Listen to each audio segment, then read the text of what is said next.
2h30.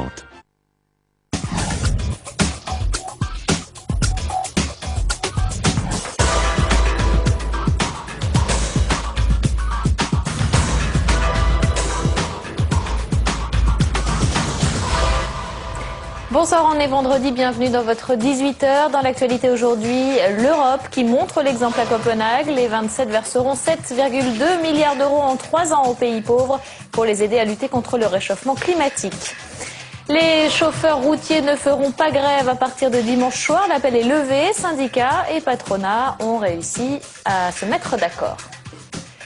Le PS en ordre de marche pour les régionales, convention nationale demain à Tours pour ratifier les listes et pour présenter le programme socialiste. On en parle avec l'eurodéputé Harlem Désir. Bruxelles est en position de leadership à Copenhague, c'est du moins l'avis de Nicolas Sarkozy. Les 27 se sont en effet mis d'accord sur un montant de 7,2 milliards d'euros sur 3 ans. Il s'agit de l'aide européenne aux pays pauvres pour faire face au réchauffement de la planète.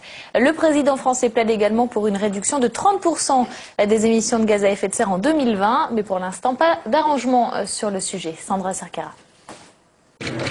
Après de longues heures de négociations, les 27 se sont mis d'accord, 7 milliards d'euros accordés aux pays pauvres. Ils reprennent ainsi la main sur les négociations internationales sur le climat, avec en tête du leadership le couple franco-britannique. Aujourd'hui, j'annonce avec le président Nicolas Sarkozy la contribution de la Grande-Bretagne et de la France à ce fonds. Notre contribution sera d'au moins 1,5 milliard de livres sur 3 ans. L'objectif ? Permettre aux pays pauvres de faire face au réchauffement climatique jusqu'en 2012, mais ce financement basé sur le volontariat risque de poser problème. Il ne repose que sur des fonds publics, difficiles en temps de crise. Il faut imaginer malgré tout un complément de financement d'ordre privé, d'où les idées qui émergent ici et là de taxer les transactions financières internationales ou encore taxer les transports maritimes ou aériens. Reste à convaincre maintenant les autres pays riches, États-Unis et Japon en tête, de mettre eux aussi la main à la poche. Les pays du Sud attendent un engagement fort. Pour eux, sans argent, il n'y aura pas d'accord à la fin du sommet de Copenhague.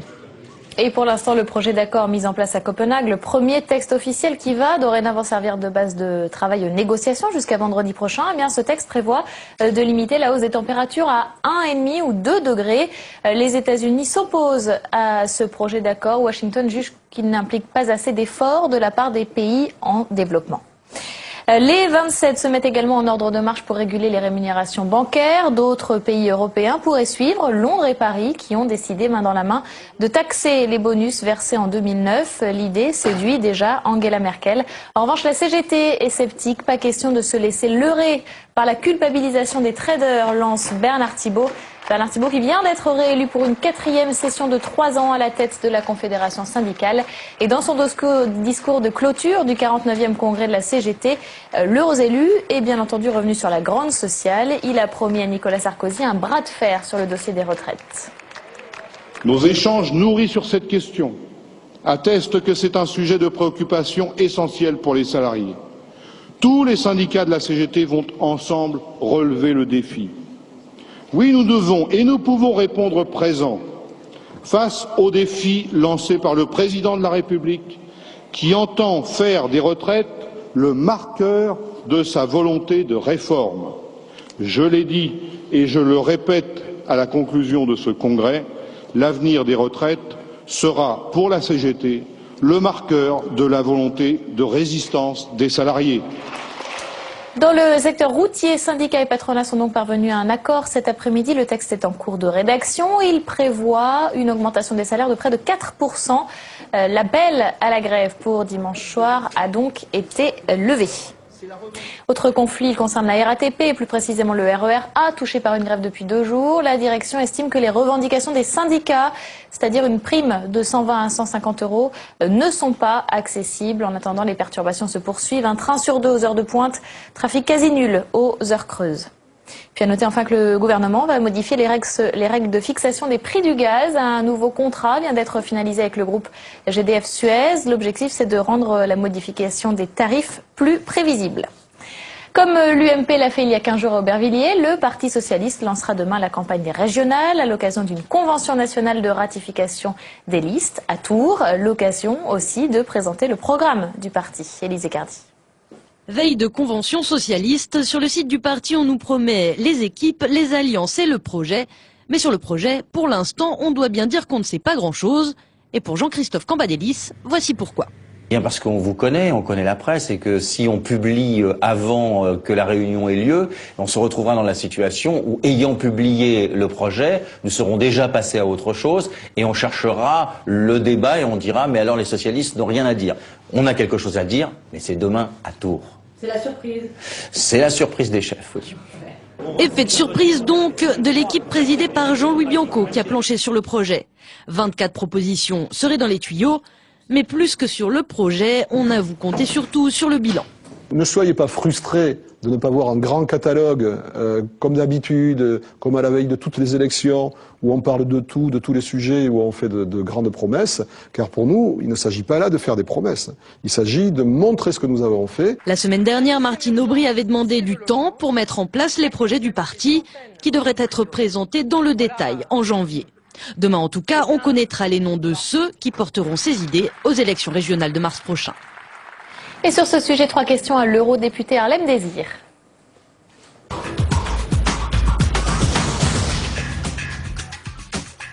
Bonsoir Harlem Désir. Bonsoir. Alors vous annoncez du renouvellement, plus de diversité. Quelles sont les caractéristiques des listes socialistes pour les régionales ? Oui, effectivement, il y aura plus de 30% de candidats nouveaux, même dans certaines régions 70%. Dans mon département, par exemple, la Seine-Saint-Denis, sur les 10 premiers, en fait, il y a 8 candidats qui ne sont pas sortants. Des personnalités d'ouverture, du renouvellement au titre de la diversité aussi. Nous avons essayé de continuer à prendre de l'avance ou à rattraper peut-être le retard général de la vie politique française quant à la représentation de celles et ceux qui viennent de toutes les origines et qui enrichissent la citoyenneté commune qui est la nôtre. Vous avez un chiffre pour la diversité également ? Non, parce que d'abord on ne fait pas de catégorie, mais vous verrez que par exemple en Île-de-France, vous aurez 2 candidats, 2 jeunes hommes en tête de liste qui sont d'origine maghrébine, mais vous avez aussi beaucoup de candidats qui sont d'origine antillaise, d'origine d'Afrique noire, d'origine asiatique. C'est des listes qui sont à l'image de nos territoires, à l'image de notre société, et beaucoup sont des militants socialistes, d'autres sont des militants associatifs. Au titre de cette ouverture sur les acteurs de la société, il y a des universitaires, il y a par exemple la présidente de Sauvons la Recherche, qui sera également présente sur nos listes dans la région Île-de-France, mais d'autres dans d'autres régions qui sont des professeurs d'université très connus pour avoir défendu justement la priorité à la recherche, à la formation, des militants syndicaux, certains qui ont été très engagés dans les luttes d'entreprises, par exemple la Molex ces dernières années, victimes de la crise ou des délocalisations. Et effectivement, il y a à la fois dans les propositions qui s'adossent sur un bilan, mais qui essayent de donner de nouveau un temps d'avance à nos régions, et dans la constitution de ces équipes, un fort renouvellement, une forte volonté de se tourner vers l'avenir. Alors on va revenir sur les propositions, mais pour en finir sur les personnalités, Benoît Hamon dit que vous allez annoncer des personnalités emblématiques, des artistes, des sportifs de renom. Est-ce qu'on peut avoir quelques noms ? Là aussi, il faut laisser un petit peu de suspense pour demain. Je vous ai déjà donné quelques indications. Non, vous verrez demain, vraiment. Et c'est vrai que le milieu sportif, par exemple, dans la réforme territoriale qui est avancée aujourd'hui par le gouvernement, il y a non seulement une mise en cause du financement des régions à travers la réforme de la taxe professionnelle, et vous avez vu que la contestation vient bien au-delà des seuls rangs de la gauche. Beaucoup d'élus de droite de bonne foi disent que c'est une asphyxie vis-à-vis des régions. Mais il y a aussi une mise en cause de la clause de compétence générale qui permet notamment à nos collectivités locales, notamment les régions, d'aider le milieu sportif, le mouvement associatif, les actions culturelles, et donc vous verrez l'engagement de ce milieu sportif et culturel au sein de ces listes pour défendre cette compétence des régions. Bon, alors pas de nom. Alors sur le programme, est-ce qu'on peut avoir au moins 1 ou 2 mesures que va proposer le Parti socialiste pour ces élections régionales ?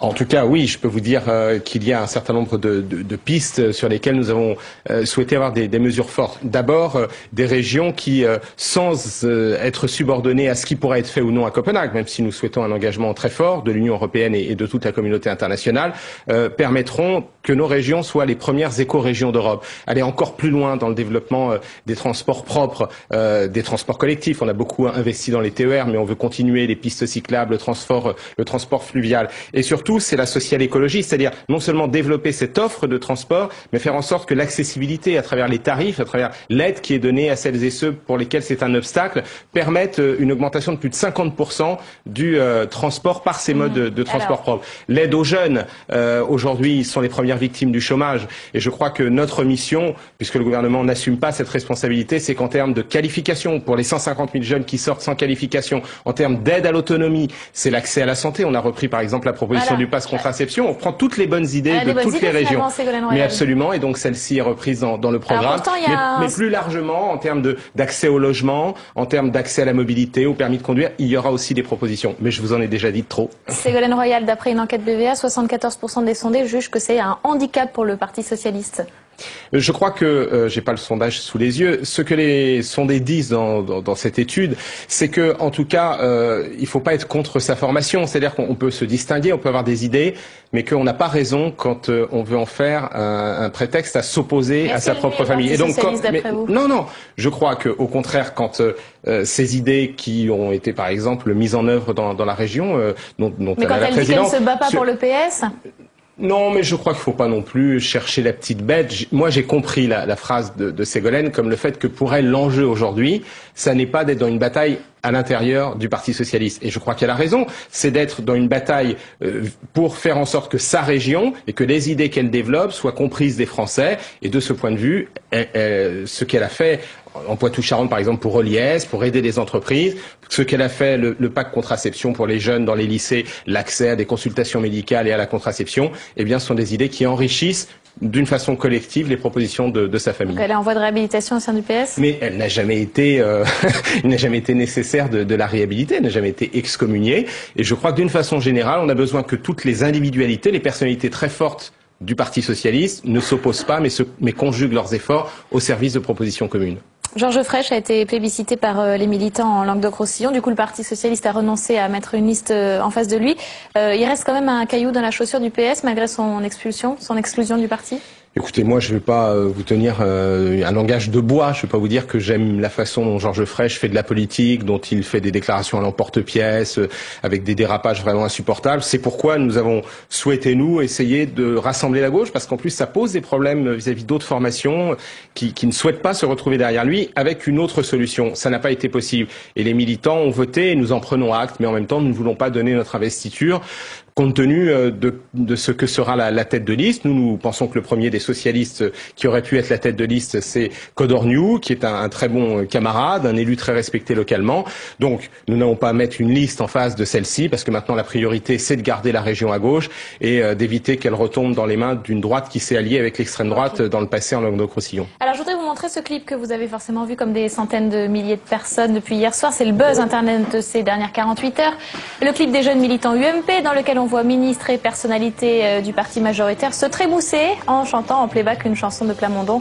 Tous ceux qui veulent changer le monde. Voici un extrait. Dans un chant de fraternité, j'entends la révolte qui gronde au garde de toute l'humanité, pour que la terre soit féconde. Alors d'un mot, vous en pensez quoi, Harlem Désir ? Je crois qu'on ne peut pas substituer un clip à une vraie politique de fraternité. Si vous voulez, on peut pas d'un côté. Ça vous fait rire ou ça vous fait vomir comme Luc Ferry ? Ça me provoque plutôt un sourire, parce que j'ai l'impression qu'on cherche à humaniser par du marketing et de la communication une politique qui est vécue justement comme très injuste et très brutale par les Français, et notamment parce qu'elle illustre très peu l'idée de solidarité et de fraternité dans ce moment de crise, et la façon dont, par exemple, on essaye d'instrumentaliser le débat sur l'identité nationale en y mêlant le débat sur l'islam et sur l'immigration et en essayant d'antagoniser celles et ceux qui vivent ensemble dans ce pays, illustre très mal les valeurs républicaines de fraternité et d'égalité. Alors on va en parler justement avec Stéphane Rosès. Bonsoir. Bonsoir. Vous êtes politologue et président de la société de conseil CAP. Alors qu'est-ce qu'il faut penser de ce lip dub ? Ça s'appelle comme ça en fait. Eh bien, il est à côté très certainement de la plaque. Alors, il est jamais très facile pour une organisation de jeunesse du parti majoritaire du moment à se faire entendre auprès des jeunes. Vous savez, ça ne date pas d'aujourd'hui. La difficulté des jeunes, c'est de se projeter dans un avenir meilleur. Donc déjà, au départ, il y a une difficulté pour tout parti majoritaire. Mais là, il y a... L'effet buzz est réussi en tout cas. L'effet buzz est réussi, mais justement sans doute par décalage. Il y a à la fois sans doute un double problème, un problème d'anachronisme et puis de fond de décalage avec la façon dont le pouvoir est vécu par les jeunes.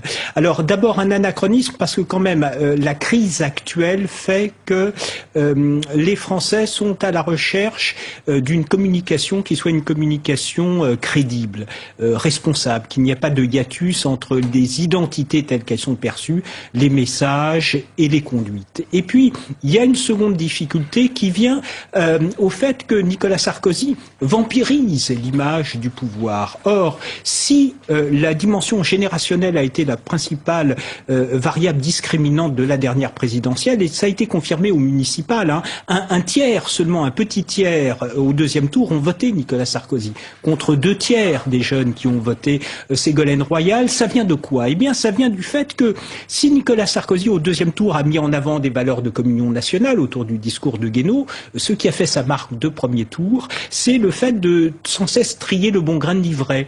Le travailleur de la cité, celui qui se lève tôt du fainéant, et durant les violences en banlieue, la racaille des jeunes bien. Or, ce que montraient très bien les études à l'époque, c'est que les jeunes ne laissent jamais un adulte venir en leur sein trier le bon grain de livret. Pourquoi? Parce que le processus identitaire de la jeunesse, c'est éventuellement de se critiquer entre eux, mais de jamais laisser un responsable qui, parmi d'autres, semble porter la difficulté des jeunes à se projeter dans l'avenir, dire leur avenir. Et c'est ça la difficulté spécifique des jeunes UMP. C'est que pour se faire entendre, il faut d'abord non pas coller aux institutions et aux ministres qu'on voit au travers de ce clip, mais plutôt se mettre dans la problématique des jeunes pour se faire entendre. Alors d'un mot Stéphane, pourquoi ça marche quand c'est Europe Écologie aux européennes, et pourquoi ça marche pas quand c'est l'UMP? Eh bien justement parce que la campagne d'Europe Écologie telle qu'elle a été conçue a été une campagne qui a visé à mettre partir des différences et éventuellement des tensions de la société. On voit comment le Parti socialiste essaye d'y répondre en disant il y a l'écologie mais il y a aussi le social. En un mot, la posture d'Europe Écologie, c'est une posture qui, par la pluralité des approches, semble porter une résolution des problèmes.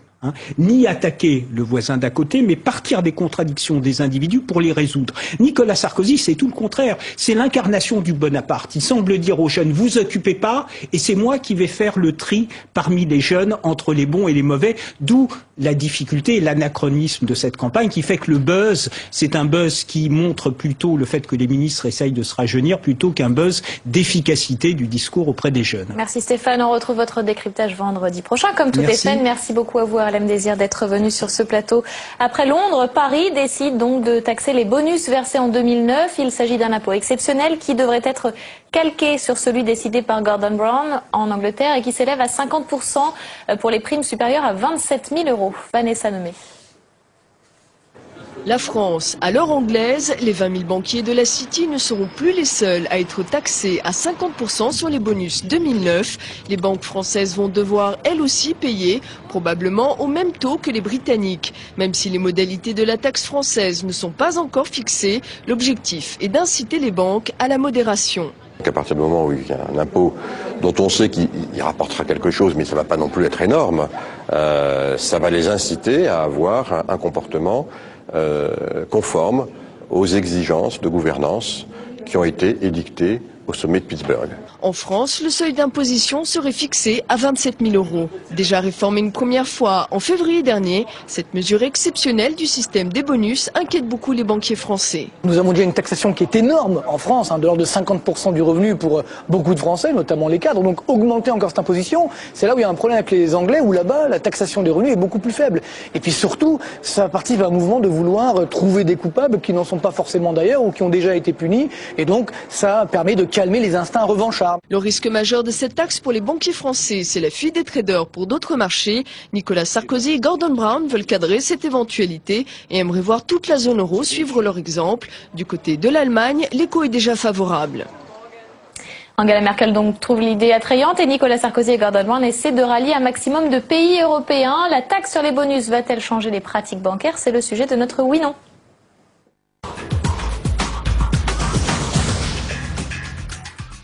Et pour parler de ce sujet, Antoine Dautume, professeur à l'Université de Paris 1 et à l'École d'économie de Paris. Et en face de vous, Philippe Chalmin, historien économiste à l'Université Dauphine.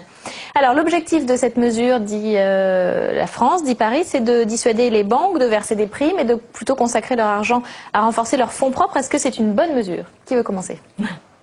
Je veux bien, c'est une bonne mesure, surtout si on le dit en ces termes et si on ne se contente pas de dire que c'est rattraper un peu d'argent pour compenser tout ce qui a été donné aux banques. Parce que dans ce genre de problème, il faut voir les choses quand même pour ce qu'elles sont et pas pour ce qu'elles semblent être. La vraie question, c'est de faire fonctionner bien ces marchés financiers, d'éviter que ça recommence, d'éviter que les pratiques à risque se développent et c'est pas seulement de gagner un peu d'argent pour entrer dans ces fonds. Et c'est vrai que le système de bonus actuel n'est pas bon pour beaucoup de raisons. Le plus simple est qu'il n'y a pas de malus. Il faudrait qu'il soit plus symétrique. C'est pas si facile que ça à faire. Ce serait plus efficace que taxer les bonus, vous pensez ? Il faudrait le changer. Je pense que ça serait plus efficace. Donc taxer, ça fait connaître le problème. C'est populaire. Le faire une fois, c'est pas idiot du tout. Il y a des raisons de dire ça marche une fois, ça marche moins bien à tous les coups. Mais c'est pas le plus important dans ce qu'il faut faire. Philippe Chalmin, c'est populaire, est-ce que c'est efficace? Alors, je pense qu'il faut d'abord quand même que l'on revienne à l'histoire, permettez à l'historien de revenir, parce que la France a pris le train d'une mesure née au Royaume-Uni. Mercredi, le chancelier de l'Échiquier a annoncé cette mesure, mais c'est une histoire très récente, mais elle est au fond une mesure dans un package beaucoup plus large, qui est un package d'austérité, d'augmentation considérable des impôts pour tous les Britanniques. Et donc, chez le chancelier de l'Échiquier et chez Gordon Brown, il y a eu une volonté d'équilibrer. Qu'est-ce qu'on pouvait faire? On allait taxer les bonus, et là on taxe pas tous les bonus. Et c'est là où ça va être très compliqué. On taxe les bonus des banques. On taxe pas les bonus des compagnies d'assurance. On taxe pas les bonus des hedge funds. Et on taxe pas les traders, surtout. Alors, effectivement, puisque dans le système britannique, la banque devra payer 50% de taxes, mais c'est elle qui les paie, sur tous les bonus supérieurs à 25 000 livres. Vous avez un bonus à Public Sénat de 30 000 livres, eh bien la banque va payer 2000, que je dise pas d'idiotie, donc au-dessus de 25 000, il y a 5 000, eh bien elle va devoir payer 50% de taxes supplémentaires, donc 2500 livres supplémentaires. Alors, au total, sur un total de bonus qui, à Londres, devait s'élever à 6 milliards de livres sterling, ce qui est quand même considérable quand on sait qu'une bonne partie des banques britanniques ont été sauvées par Sa Gracieuse Majesté, eh bien ça ne va rapporter que 500 millions de livres, ce qui fait dire au Guardian, qui est le grand quotidien de la gauche britannique, que c'est au fond une mesure un peu populiste, parce que ce qui est important pour les Britanniques, c'est l'augmentation des prélèvements sociaux, et c'est le gel et même la réduction des salaires des fonctionnaires. Ça, c'est plus important pour eux. Alors, dire que c'est une mesure efficace, elle va dans le bon sens. Je suis tout à fait d'accord avec Antoine Dautume. C'est vrai que les bonus étaient arrivés à des niveaux indécents. Moi, j'aurais interdit tout simplement les bonus pour toutes les banques ayant bénéficié de la protection publique. Alors, ça va pas rapporter beaucoup d'argent, dites-vous. Est-ce que ça va changer les pratiques bancaires? C'est la question qu'on a posée à nos téléspectateurs internautes avec notre partenaire nouvelops.com. Et ils ont répondu non à 86%. Qu'est-ce que vous en pensez? Est-ce que cette mesure va permettre de changer les pratiques bancaires? Non, je n'y crois pas beaucoup. Je pense qu'il faudrait changer la pratique des bonus. C'est-à-dire, et ça a quand même été beaucoup dit, on en a même parlé en France, c'est-à-dire arrêter d'avoir cet aspect instantané, gain instantané égale gain instantané sur les marchés, gain instantané pour le trader. Il faudrait faire un compte qui est alimenté en positif et en négatif quand il y a des malus. Ça serait beaucoup mieux et ça serait pas si compliqué que ça à faire. On peut dire que, Goldman Sachs, qui est la plus grande structure financière de la planète, 31 000 employés, chacun devait toucher en moyenne cette année 700 000 $. Ils ont décidé pour le top 30, le patron de Goldman Sachs, il est rémunéré 68 millions de $ pour vous donner une idée. Ils ont décidé pour le top 30 que les bonus ne seraient payés qu'en actions, bloqués pendant 5 ans, et éventuellement pourraient être réduits si le patron faisait des idioties. Et il est clair quand même qu'il y a un signal d'alarme, ça va plutôt dans le bon sens. Le problème, c'est que ça va rapporter énormément à tous les cabinets de conseil juridiques et fiscaux comment planquer vos bonus, comment partir en Suisse. Ça va probablement changer un peu la pratique parce que du coup, et il faut se rendre compte que beaucoup de ces traders, ils ont des salaires, des parts fixes qui sont extraordinairement faibles. Donc il va probablement y avoir des augmentations salariales et la part variable deviendra plus faible. Mais alors, juste un mot, est-ce que ça peut être efficace si ça s'applique qu'en France et en Grande-Bretagne? Est-ce qu'il ne faudrait pas une mesure européenne, mondiale même? Bien sûr, mais c'est déjà un gros pas en avant. Hein, oui. Et ça, je pense que le message est assez fort et on peut espérer que ça va se généraliser et séduire les autres pays, à l'image de l'Allemagne qui déjà commence à regarder ça positivement. Et puis le fait que ça soit l'Angleterre et la France dans le contexte actuel, c'est quand même très bon. L'entente cordiale revenue. Après le bisbille aussi. Non, le gros problème, c'est qu'il y avait déjà chez les traders à Londres, des tendances à aller voir du côté des cimes alpines, c'est-à-dire en Suisse. Le mouvement va probablement augmenter. Une salle de trading, vous pouvez la mettre où vous voulez. Et donc, il y en a probablement beaucoup qui vont regarder du côté de Zurich. Ceci étant, j'aurais préféré quand même, parce que c'est vrai, à la limite, des traders qui sont dans une institution, qui n'a pas demandé un sou à qui que ce soit, qui gagnent de l'argent, et qui les repartage, c'est au fond de la participation, pourquoi pas. Moi, j'aurais préféré de beaucoup que l'on dise toutes les banques qui, de près ou de loin, ont bénéficié des garanties publiques, les bonus sont interdits. Ce serait bien mieux. Un dernier mot, Philippe Clement. Le dernier mot, ça serait Antoine de Thume. Le dernier mot, nous nous entendons bien. Tout va bien. Si on veut taxer, je pense qu'il faudrait taxer les traders sur leurs revenus après. Le problème, c'est qu'il n'y a pas que, il y a beaucoup. Donc ça veut dire taxer les très hauts revenus. Et en France, évidemment, c'est guère possible actuellement à cause du bouclier fiscal. Et voilà. On en revient au point de départ. Merci beaucoup en tout cas à tous les deux. Dernière partie de ce 18h, la chronique parlementaire. Mardi soir, après 3 semaines de débat, les sénateurs ont adopté le budget 2010. Ils l'ont alourdi d'1,7 milliard le déficit de l'État, qui était déjà très lourd, 115,9 milliards d'après ce qu'avaient voté les députés. Alors ça, c'est le côté négatif, mais le côté positif, c'est qu'ils ont vraiment marqué de leur empreinte ce projet de loi de finances 2010. On en parle tout de suite avec Delphine Girard.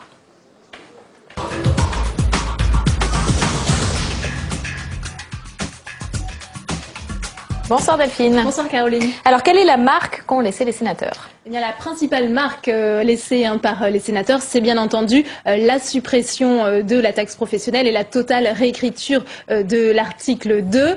Vous vous souvenez, Caroline, de la fronde menée par Jean-Pierre Raffarin et 23 autres sénateurs. Eh bien, ils ont obtenu un vote en 2 temps, ce qui a permis de dégager un consensus au Sénat, à la grande satisfaction de Jean Arthuis, le président de la commission des finances au Sénat. On l'écoute.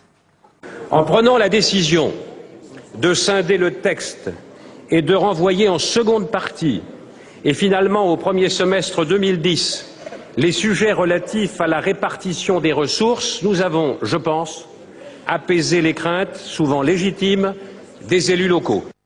Voilà, Jean Arthuis a été l'un des principaux artisans de cette réécriture de l'article sur la taxe professionnelle, mais ce n'est pas le seul apport du Sénat sur le projet de loi de finances. Non, vous avez raison Caroline, le Sénat a fait adopter plusieurs amendements contre l'avis du gouvernement, à savoir le dégrèvement sur la taxe professionnelle, mais également le plafonnement des niches fiscales. Mais surtout, il y a eu ce coup de semonce des sénateurs contre la baisse de la TVA dans la restauration. Un rappel à l'ordre qui a été le bienvenu, comme nous l'explique Nicolas Abou, le président du groupe centriste au Sénat. J'aimerais également saluer la contribution de notre collègue Jean-Jacques Gégou en adressant un signal fort aux restaurateurs. Il a rappelé que le rôle du Parlement, c'est aussi d'aider le gouvernement dans ses négociations pour veiller à la pleine application des mesures que nous votons. Oui, alors moi je voudrais quand même, donc ça c'est, on a vu donc pour les apports apportés par le Sénat, mais je voudrais quand même terminer sur un bémol. Caroline, vous l'avez dit au début, il y a donc cet alourdissement du déficit, mais aussi la fiscalisation des indemnités des accidentés du travail. C'est une disposition qui a été introduite par les députés. Là, on aurait attendu une position un peu différente des sénateurs. Eh bien non, il y a eu un vote conforme, alors que cette mesure est loin de faire l'unanimité parmi les sénateurs. Merci beaucoup Delphine, on se retrouve la semaine prochaine, c'est la fin de ce journal. Tout de suite, Bibliothèque Médicis avec Jean-Pierre Elkabbach, le thème de l'émission Albert Camus. Et comme toutes les semaines, je vous donne rendez-vous en direct à 22h. L'invité pour commenter l'actualité de la semaine, c'est Denis Tillinac. Très bonne soirée.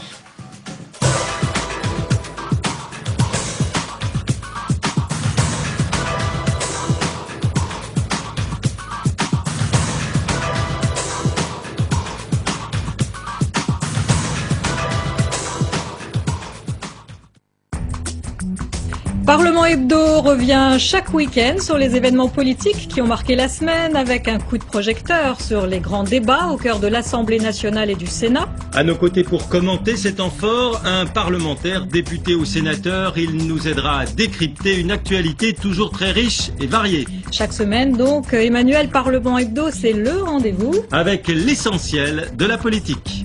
Parlement Hebdo, c'est samedi à 14h.